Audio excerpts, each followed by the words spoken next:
Hi, it's Memorial Weekend. It's Thad from Willoway Nurseries, Avon, Ohio. We're going to talk a little bit about Pinkster Buddleia. Um, Coming into flower, we've got really nice flowers starting to show a little color here. We've got a really nice bed here.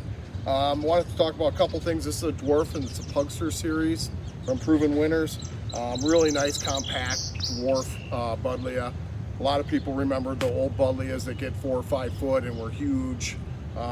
Everybody loves the flower. This still brings the flower power to the table. You get the really great color, long flowers, attracts butterflies. Great yard plant, but in a compact size. It's really nice. So take a look at that. If you haven't used Buddleia for a while, take a look at this Pugster series. There's a number of different colors there. Couple things that we're always looking for in this though is a couple pests that tend to come up when we get heat. We're moving up in that mid 500 growing degree days, so 550s.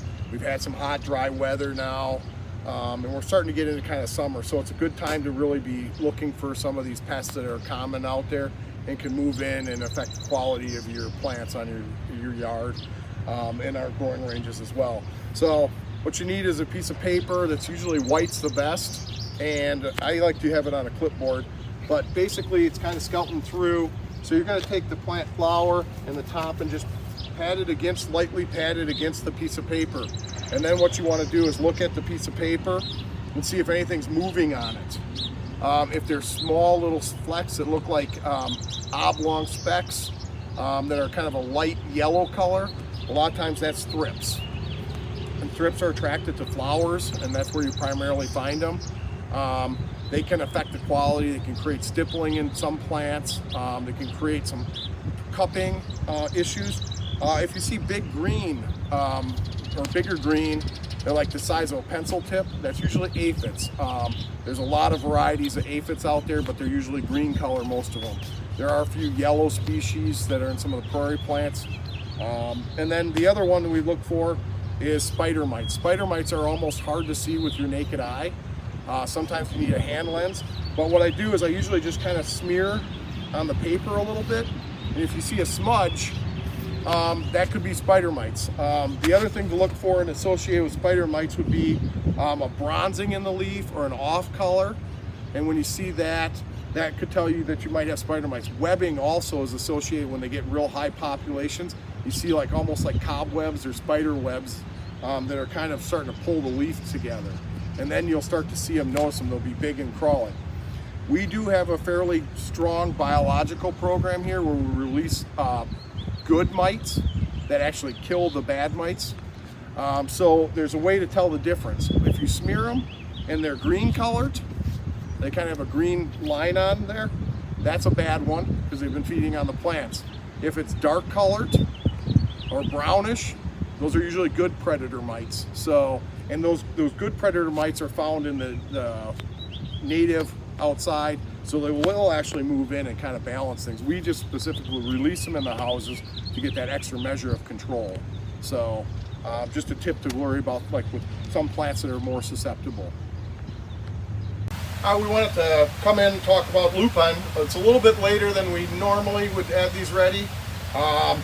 We had a little bit of a delay last year and then getting them canned up and actually even growing, getting them established well in the fall. So we came out a little bit behind, but they're looking great right now. This is a West Country Blacksmith, and we got Tequila Sunrise behind me, that kind of orangey red, looking really nice.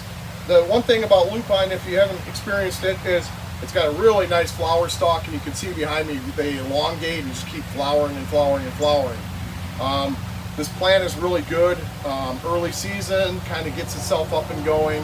As you can see, nice foliage. The one thing you want to worry about with this is you don't really want to get a lot of water in the late day.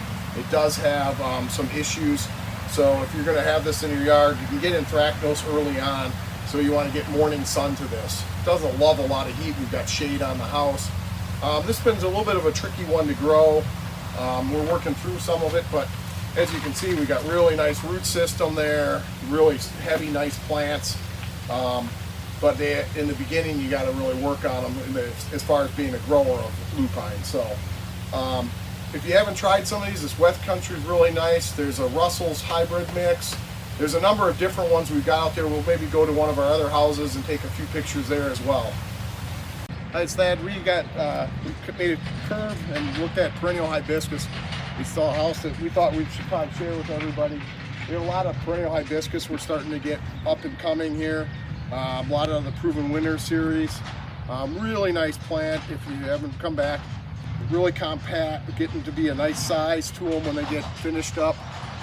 But you got huge flowers on these. They're like dinner plate size. So lots of great color when these things start to bloom. This one's Ballerina Slippers, the green, and Valentine's Crush behind is the darker, more bronze color. Really good, great garden plant, full sun, really just takes off and goes. And you can see we've got really nice established plants, good root systems in them, and looking really can-full and nice.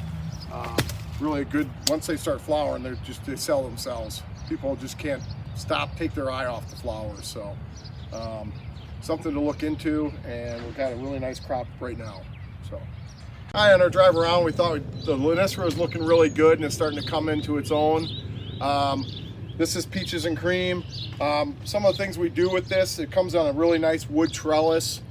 We do a lot of wrapping, pinching, so it's a really nice plant, well established, flowering, really makes a nice display. This plant's really relatively easy to grow. There's not a ton of pest problems with it. You could get aphids early on in the year. We don't really see that as a big issue. Very tolerant of the cold weather and frost. So it's a plant that, if you haven't seen, hummingbirds would be attracted to this. Really a nice garden plant if you've got an area where you want a vine that's really tough and can handle tough, unique conditions.